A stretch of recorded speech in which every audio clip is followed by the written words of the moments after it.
today's Ardor SEO podcast, we have the multi-talented entrepreneur, Lyndsay Phillips. She's a content coach and one of the most respected and trusted marketers in the world. She's also the co-host of the REI Marketing Show podcast. Welcome, Lyndsay. Hey, thanks for having me. Hey, one of the most important things we always think of is to start is how to get a hold of you. How do we contact you?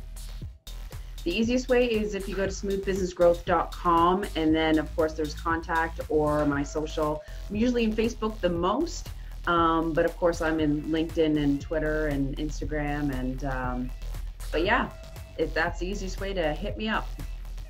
So I know your business pretty thoroughly, but if you could give our listening audience your business in one sentence, tell me what it is and how you guys work. We help entrepreneurs deploy content marketing and publish and promote to get more exposure and higher conversions. It's really interesting how you work too. I found it fascinating when I was watching all your videos and listening to all your podcasts. How did you fall into this? It's kind of like a niche. I know, and it's been a while. It's been a strange path. I used to have my own business way years ago, exporting vehicles to the States, actually, doing all the, DOT and customs and all that kind of stuff. And then, had young kids and didn't want to have my own business anymore. And then once the kids were small and we moved, I just felt like, I was working part-time, making $11 an hour. I had another nonprofit job, and it was just like, I'm more than this. Do you know what I mean? And I wanted to have more freedom and have more time with my kids. So really wanted to work on my own again. So I had a friend that was doing virtual assistants, so VA work. And I was doing that on the side. So then I was doing that and the two other jobs, and I was burning the candles at both ends. And just through networking and stuff, landed my own client and made way more per hour than I've ever made. And it was just like, I like this. Like, I loved social media. I loved the VA work. I loved learning new things in online marketing. And then I bit the bullet and quit the job and went all in. I mean, I did it part-time, so it was all kind of organic, right? And I got another client. I was doing the VA work. And then, as my kids got older and went to school, then I was able to kind of go more full-time. I ditched the other job. And so I had full-time income doing VA work. And I was burning the candles at both ends again. So hired a team member. Got a couple of more, so just grew and grew. And then after a couple of years, I was just kind of, I don't know, I wasn't happy. When you're you're just on autopilot doing the things you do and you're like, I'm not loving this. And when you don't love it, it's like, what's the point, right? So I ended up saying no to some jobs. And I thought, how on earth do you say no to money? But honestly, saying no was like the best thing I've ever done. And I loved the part of content marketing. I loved the creativity, making graphics and, leveraging content and blogs. And I was doing really well with some of my clients and they were getting great results. So I decided I'm going to say no to any admin type VA tasks and only focus on content marketing. And it was scary. To make that switch and niche down, because a lot of people think if I niche down, the opportunities that I have are going to diminish and I'm going to have a smaller pool of prospects. But that is one huge lesson that I learned, because that is an absolute myth. The more you niche down, the more you up level as an expert and the more sought after you are, and the higher you can charge, because your value and your worth is that much higher. So once I made that switch, it's like this flood of leads came in, which was amazing. And then grew to a team. I think I lose track sometimes. There's, I think, 10 or 11 of us. And yeah, I haven't looked back.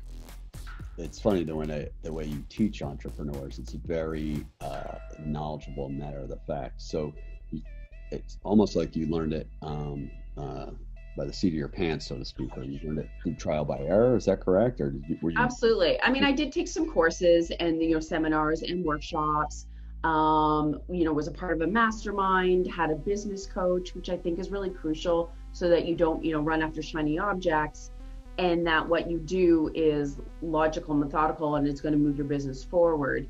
So those things really helped. And again, you always have to learn, like reading books or, webinars or following certain industry leaders and seeing what they do and what they teach. I think that is definitely a crucial part. What do you think through your journey, maybe something that like was an error or something that you failed at that really turned it around and you turned it into a positive? Because I kind of feel like when I listen to your podcast and I listen to your shows, you get that inner sense of how to complete tasks in a way that it is user friendly, and you kind of get it like right away. So that comes from, not just inertia. I would imagine it comes from a place of actually doing. Learning the hard way. Yeah, I would imagine, but I don't know. So, I mean, I think there's a lot of good things that actually come out of failure if you use it properly. Absolutely. I mean, I'm naturally very methodical, logical, and like I like things in order and sequential. And some people call me a control freak or, type A, call it what you want. So that part's within me anyways. But yeah, like I was saying, when I flipped to content marketing and we grew too fast, absolutely, there were a lot of mistakes that I made, dropping the ball and, admittedly, making mistakes on my clients' work or my team has made mistakes, which is really on me as the leader and the teacher, right? And so I remember bawling my eyes out. I was so stressed. And of course my coach is like, this is what you wanted. You're busy. Like, suck it up and just deal with it and fix it. And I'm like, okay. And so I really had to change the way I did business. So I had to change the systems, procedures, training, how I trained my team, how I onboarded my team, just how I structured the company even and who did what. And so that was a tough lesson to learn. And it took a couple of months, but once I kind of dialed that in, something changed in my head. It's like, okay, everything needs a system, which I kind of knew anyways. But when you're so busy, you're just flying by the seat of your pants. And you need to take that extra time to really get a system in place. And so, and it's not like I built that system and it served me for the past, 3 or 4 years. I've had to adjust and change. Actually, we do podcast launches. I've done a ton over the past, couple of years. But I was doing a couple of launches last month and I'm like, something's not jiving. Like there's a gap, right? There's an open loop and something's just not gelling. And so I actually revamped the way I do my podcast launches, how I communicate with the client, how we document things so that it's easier on me and my team, and that I can offhand it to my team a little bit easier, but it's also easier on my client. And it's much more, again, laid out, methodical, less questions coming my way, less back and forth.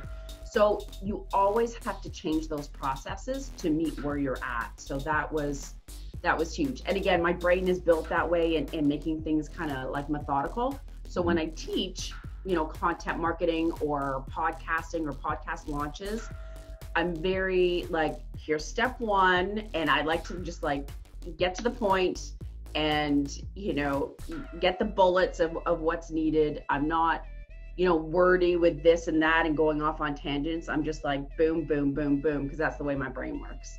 Was there a particular light bulb moment that actually made you be like, oh man, this has got to change? So what is the actual, if you could tell me, this is what caused it, just so people know, because I think if you give examples, people will know like, oh, that's the same thing that I'm doing. I have to change.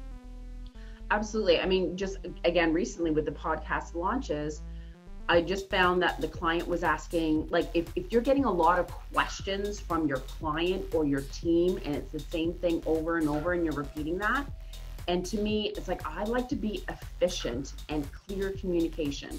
And if my team or my clients feel sort of like still a little bit confused and don't feel like it's a clear path on what they need to do, then something needs to get fixed. Or if there is too much back and forth and too much communication, like that is like, it's a waste of time, right? Like let's dial it in so that there's a system so that it's super easy, super clear, and efficient on time. Because time is money on my client's end, my team, myself. And it's like, we all have so much to do in the day, and like all those little things can drive you like batty. And if you have all those, you know, communication issues that are sucking up your time, or you find you're having to do certain things over and over and over again, you're like, okay, I need to step back. How can I create a system or a structure or communicate better with my team or my clients so that down the road or the next time I do it, it's that much more efficient and it's just bing, bang, boom, done. I hate when things are not efficient. And how did your team react? Because it seemed like you were working probably a while before you guys pivoted and set up a structure. Yeah, they were like, oh my gosh, like, thank you. And I've even had a team member that left and had a different opportunity, and we parted on good terms and stuff like that. And then after a year, he was like, this isn't working out for me. He's like, honestly, you were the best person I've ever worked for. You're so organized, you have systems, and I really enjoy working with you. Can I come back? And I'm like, absolutely. So I find that they really appreciate that. And really, like, from an employee perspective, they want to know what's expected of them. They don't want to have to ask questions all the time. It sucks, right? They want to be able to feel empowered to do their job, figure things out, and have a clear path of what they're doing each day. And it just makes it so much easier. And they feel good about what they're doing because it's like bing, bang, boom. Oh, I banged that out. Awesome. On to the next week's episode or whatever it may be. They just feel like they know where to go without having to ask questions all the time, so that they're independent. With all that being said, so I'm a new client, right? So what are some of the 10 tools that we can use to start my own podcast? And I've read several things on your approach and everything like that, but I really think it would be really good to explain to the listener how you go about it. There's a lot of moving parts when it comes to launching a podcast, and it can feel super overwhelming. You're like, what if I miss a step? And even just figuring out the technology, and it's like, it just exhausts the brain even thinking about it all. So, but there are a few things that are super crucial. And the first one is kind of like laying the foundation. You need to know exactly who you're speaking to as a podcaster, what your message is, what the title is, what the description is, so that people understand, oh yeah, this is a podcast I want to listen to. It's totally for me. And even like thinking about I call it a podcast script. So like in the beginning of a podcast, hey, I'm Lyndsay Phillips with the, REIM marketing show, blah, blah, blah. Here's what we're doing today. Here's what we're talking about, how you introduce a guest, the blurb that you say when the show's over, and, ask people for a review on iTunes or go to your Facebook group or whatever it is. Like, you have to have that pre-written and ahead of time so that you're not flying by the seat of your pants. So you kind of need to lay that groundwork and think about, what do you want the cover art to look like? How does it represent you? Is it matching your branding? So people kind of jump into signing up for stuff and getting the tech part, and then they're like, oh, I need to do all that part. So you really need to get clear in your mind kind of what you're doing and why ahead of time. And then when it comes to the tech, I mean, you host video on YouTube. So audio, you also have to host it. So I love Libsyn. I just find it super easy to use. It's got great stats and stuff in the background. So Libsyn hosts your audio. So the actual audio file, the description and show notes of the episode, the title, and a bunch of other little pieces. So you have to sign up for Libsyn. You need an iTunes account, like just your iStore account, because you always want to submit to iTunes first. It's almost like iTunes is like the grandfather of all podcasting and audio.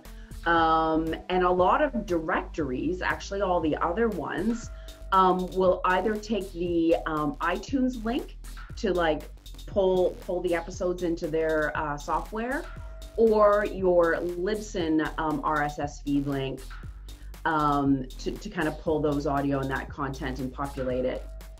So it's just like the industry standard. It's the main one that everyone has on their phone.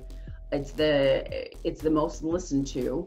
So you definitely want to tap into that audience. And the reviews, you're able to leave reviews for people on iTunes, which is really important because you can leverage those reviews and testimonials, if you will. So once you kind of submit to iTunes, it's like, I don't know how to describe it, but like that's like the big daddy. And then obviously you're going to like push out to all the other offshoots. So it's just kind of like the grandfather of audio, I guess you could say. We have some of the basics down and stuff like that. What do you think would be a strategy that you use? Okay, you have your podcast, you decided on your guest, your intro, your outro, some of the basics are down. Okay, now how do we grow that audience? How do we make it so we market it to the world?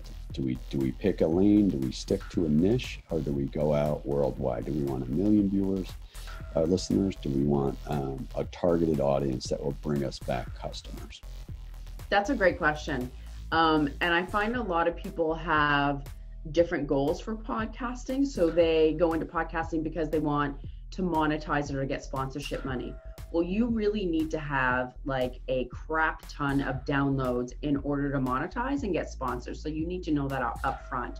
You also need to know that it takes a while to build an audience. Like it can take a year. I mean, if you already have like a ton of followers, a list of like 10,000 people, then yeah, you're going to get there faster, but it does take a while. And in all honesty, numbers are not the reason why you should get into podcasting.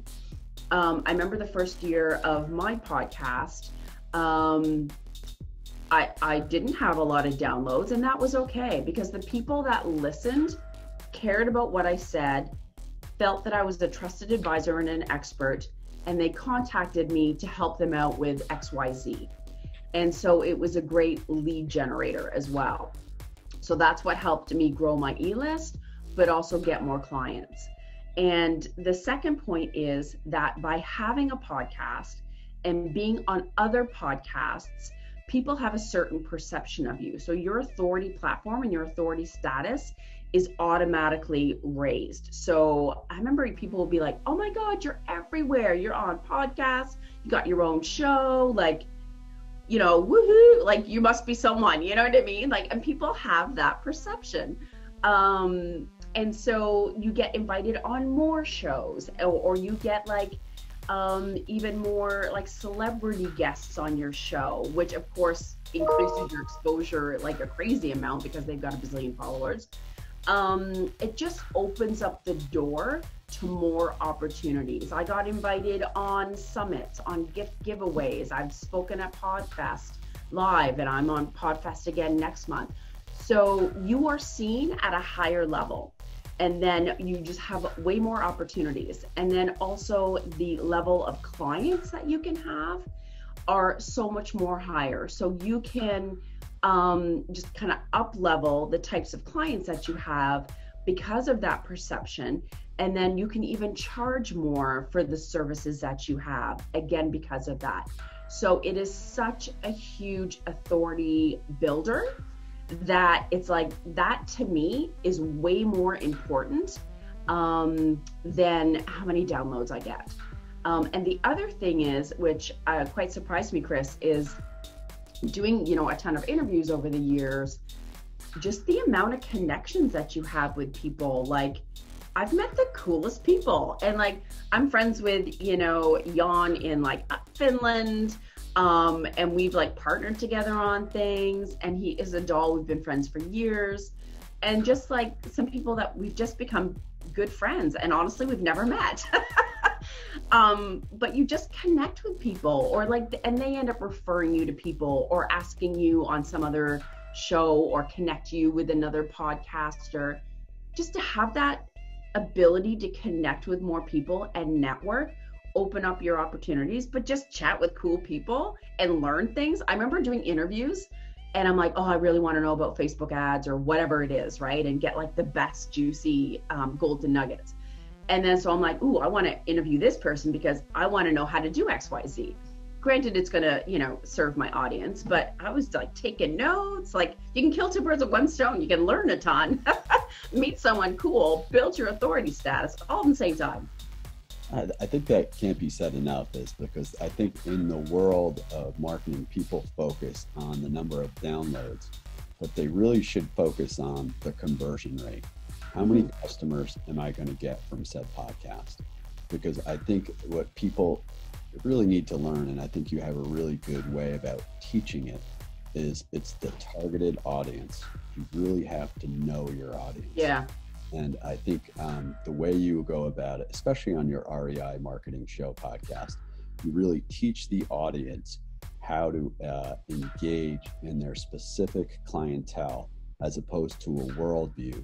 You almost narrow it down. So like when I'm starting something, if I just mimic you, I know I might only get, say, like 100 downloads, but maybe if I get 2 customers out of that 100 downloads, it's way more important than getting 1,000 downloads. Oh yeah, by far. The way you go about teaching it and stuff like that, I really think that that's a way that other entrepreneurs should really mimic your success, because I think it'll bring them, new customers, or get their message out in a clearer format quicker. Thanks. I do want to point out one thing though, that I find you absolutely want to, find people that have like dialed it in, that have a process, that you can teach things in a way that you understand and can actually start implementing versus just learning for the sake of learning. But I do find that some entrepreneurs will want to copy another. So like, I sometimes use Frank Kern as an example because he is like, whoa, like he's such an amazing marketer, right? But what he does, or his system for doing lives and making whatever he's doing, his call to action is webinar, that may work gangbusters for him, but you can't copy someone verbatim and expect it to work for you, because you have a different personality, you have a different list, a different avatar, a different solution. It's just, there's so many little variables. You can take pieces of their strategy and definitely, like, I'm like, absolutely use other people's strategy if it's a fit for you. But I find some people were like, oh, we got to do what Gary Vee is doing here, here, and here. And I'm like, not necessarily. Like your audience might be like, what are you doing? It just may not resonate, right? Yeah. So can you tell me how you teach entrepreneurs how they can have their own voice by taking a good mix of some of those people that you just explained, but really developing their own style, their own message, and how you go about it? That's a great question. No one's actually ever asked me that before. I find you really need to get clear on who your avatar is. Who are you trying to attract? Avatar is basically like, you pick your best client or 3 of your best clients that you're like, oh, I want more of them. They're perfect. I have great profit margins on them. They're easy to work with, whatever. Whoever your ideal perfect client is, that is your avatar. That is, quote unquote, your perfect client. So you need to map out all their characteristics, all their pain points, everything about them, so that you know how to attract more. And you're not just like putting the fishing rod out there and just hoping you get a nibble. You want to like get the right bait, the right rod in the right lake, so that you can get the best fish, so to speak. So like their demographics, do they have kids? Do they have a six-figure business? Are they not quite at six figures yet? Like, what are their revenues? What are they really struggling with on a day-to-day basis? Like, what are they scratching their head about? What are they like, oh my God, at the end of the day? What are they stressed about? What do they love? Are they on LinkedIn? Are they on Instagram? Are they on Snapchat? Like, where are they hanging out? Do they, like, if you're going after, 70-year-old people for whatever product you sell, you're not going to be doing a podcast, because most of them demographically are not listening to podcasts or barely even know what that is. So you have to meet that person where they are, what their interests are, and kind of like how they learn. So you have to really map that out to be able to then, do your content and educate them and serve them in a way that you're going to attract the type of client that you want. Once I have that, right? So as I'm doing my podcast, how do you make it so it's your own? How do you really get to that level? And I think you have a pretty good way of teaching people. So I think if you could explain that process, because I really think it could help the listener. In all honesty, I just feel like it sounds corny, but you have to be yourself, and you can't try to mimic other people. I remember, Chris, when I started doing my podcast and also doing videos, I was scared to death, because you see like Marie Forleo, and her videos are like perfection, and they're all like pre-recorded, and her hair. So you feel like, oh my God, I have way too much to live up to, or I need to replicate that person, their persona, how they deliver things. But then I actually saw a video that she did like way back when, in her kitchen, like probably a kid running around, and like on her computer. And I'm like, she started somewhere and worked up. Do you know what I mean? So it made me feel like, okay, I can just start and do it, and not pretend I'm someone else. And I've done videos where I'm not in a perfect environment, or my hair is not done, but I just care more about giving tips that that's gonna help people than how I'm speaking, what I look like.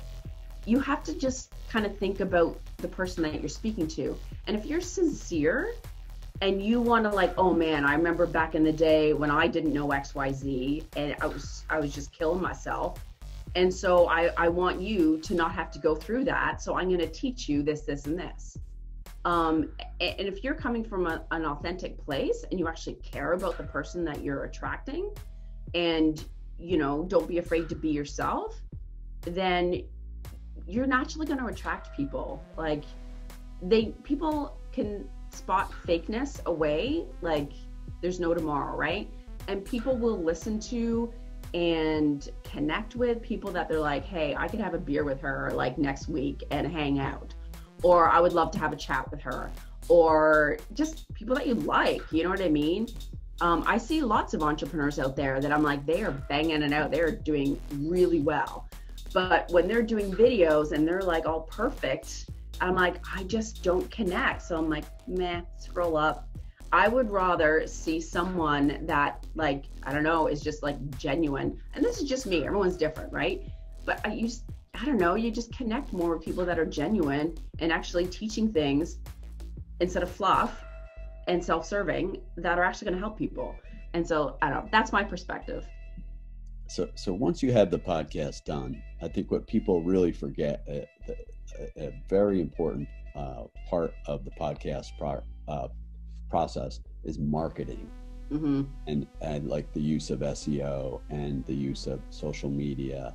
And I think not only is it an important step, but to spread out the word, I really think for it to be a success, you have to use those channels. And I think in your teaching methods, I think you really get into some of that nitty gritty. A myth sometimes is that you have a podcast and it's out on iTunes and Stitcher and Spotify and stuff like that, and just somehow magically all these people are going to come flooding to your podcast without much effort, which is totally false.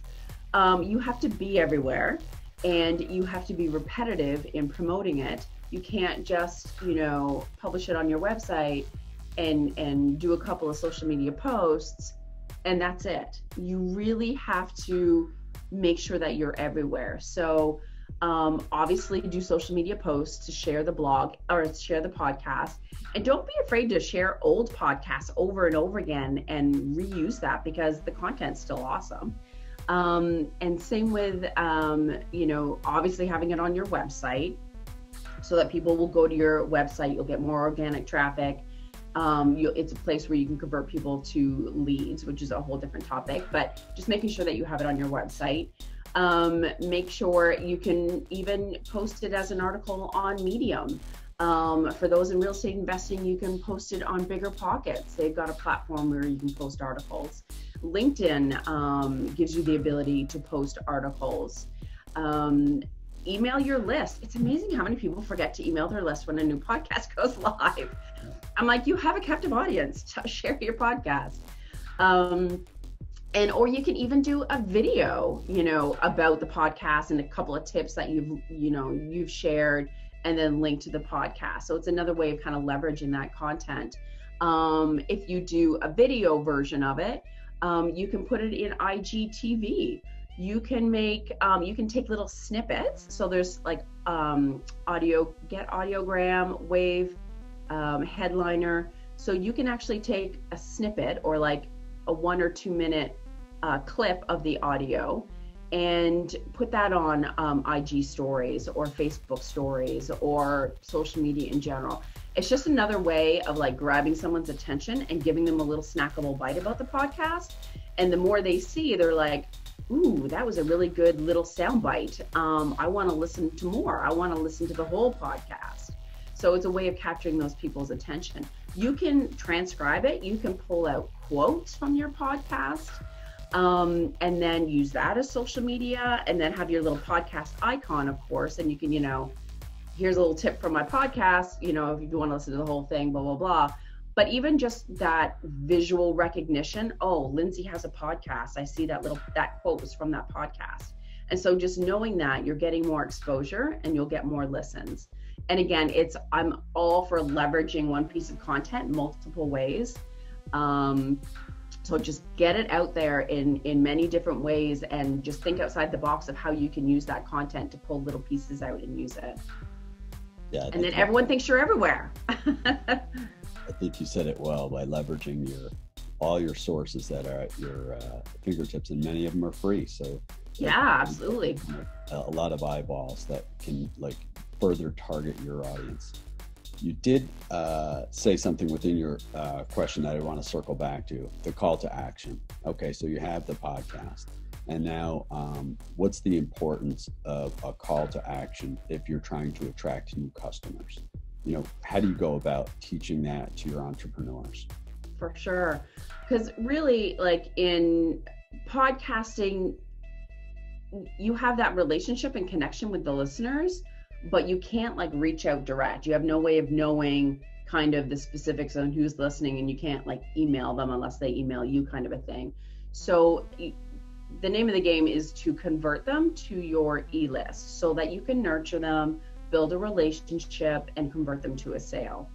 So you want to make sure, in your intro and your outro, you can even have a little commercial blip in the middle, or, this podcast is brought to you, by my REI marketing services, where you can get a done for you package, go here for this. And so for me, at the end of my podcast, currently, if you want more, tips and strategies on how to grow your real estate investing business and know how to market it, go to our REI Marketing Facebook group, and I give the URL. So you want to push people and give them a place to go, whether it's a free checklist, whether it's your Facebook group, whether it's a webinar or training. Make sure it's a URL that's super easy to remember and write down, because you want them to take an action. You want them to get on your e-list or digest another piece of your content. And after you have that, then how do you either further address your new customer or the new contact that you created via the funnel that we just discussed? So I find that, you know, when you have a new person on your e-list, whether it's through a contact form or a lead magnet or whatever it may be, they may know you, they may followed you for like a year, but they may not know you from Adam. So you also need to educate them on who you are, what you're about, and how you can help them. And the second thing is that, can I ask you something real quick here? So how do you do that? Do you ping them on email? Yeah, I'll grab that in a sec. Yeah, I'll elaborate on that. I just also want to say that when someone does sign up for a lead magnet, you can't just give them the thank you and give them the download and kind of step away. Because I mean, how many times have you opted in for stuff and then not actually read it or not watched the video? So you want to do an engagement sequence where there's, you know, 3, 4, 5 emails. Hey, you know, reminding them about a part in the training, you know, click here in case you haven't watched it yet. So just to kind of remind them, oh yeah, I really wanted to listen to that. Oh yeah, I really wanted that checklist to do this. You kind of need to remind them, right? Yeah. Now, while you're doing that, you also want to indoctrinate them into who you are so they can get to know you, right? So I call it an indoctrination sequence. You can either weave it into the engagement sequence and also kind of talk about yourself and stuff like that, or you can do a separate sequence. And people are like, oh my God, that's too many emails right off the bat as soon as they sign up. Get them while they're hot. They're interested in something that you have to offer. Email them every day for like 10 days, 7 days. They're like, ooh, more stuff. Ooh, a freebie, yay. Oh, an extra tip. Like, they're like starved for something, right? So they're going to want to hear from you, and they may not read 3 of them, but they'll read a couple of others. So you need to kind of layer that. So the indoctrination sequence, you need to, you know, tell your story. Like, people are compelled by why you're doing what you're doing, and they can relate to you. Like, oh yeah, I'm totally in that spot. Oh, you've been there. You understand me. So tell your story. Put a video in the email. You know, hey, I really want to connect. Here's my story. Maybe it resonates. Let them know that, hey, you know, glad you got this lead magnet. You know, I also have a podcast, you know, some great strategies. It's free. Thought you might like to listen. Here's the 3 top favorite episodes that I found really helpful, or this person found helpful, and share that. And then another, hey, did you know I've got a Facebook group? Have you joined yet? I just want to make sure that you're in so that you can, you know, enjoy my live videos. And then here's a link, you know, join in. And then, you know, you don't want to be salesy. You don't want to like shove, hey, buy this, buy this, buy this. You want to serve and share what resources you have, what services you have, what you're about. And then down the road, you can like, you know, how you doing with this? You know, if you need to take it to the next level, or you need to have someone do it for you if you're struggling, let's get on the phone. I can help you. So just don't be salesy right off the bat. And so what a lot of people don't realize, how do you do that sort of thing? So what we use is a CRM. A lot of people use a CRM and you know, customer relation management software. Mm-hmm. How do you and your team, and what do you teach? So for new entrepreneurs, because that's a big time element.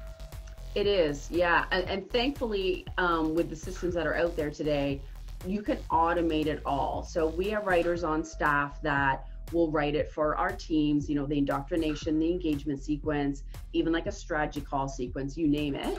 And then we set it up in whatever software that you have. So I use Kartra, but a lot of my clients use Infusionsoft, ActiveCampaign, MailChimp. I mean, there's so many, honestly. But they have the ability to, once someone says yes to this, then they get these emails. If they click on this, then they can get this.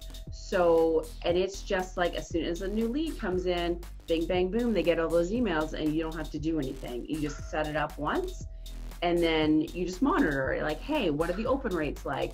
What if this email gets like no opens? Then change the subject line so that you can. So you do have to kind of like check out the stats and, you know, see what the conversions are, because you may need to tweak things along the way, but really you can just set it up and let it do its thing. It's fabulous.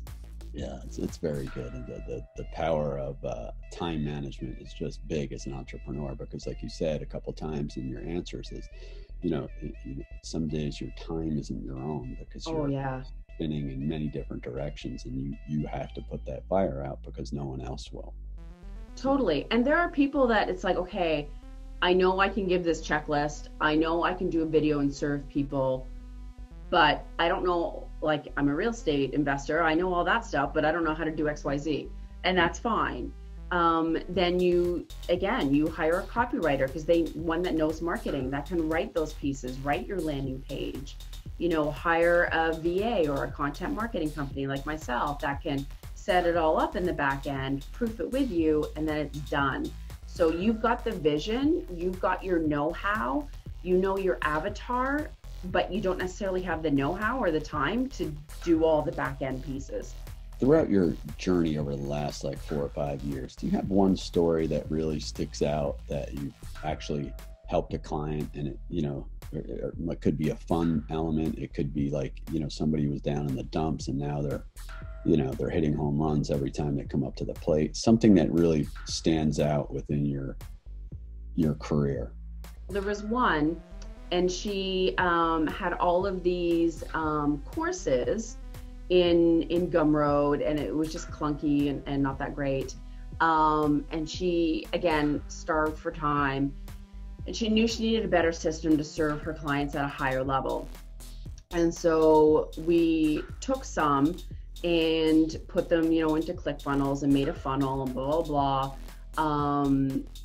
And she was just she's like, I need all this done, but I don't know how to do it. And I have no time.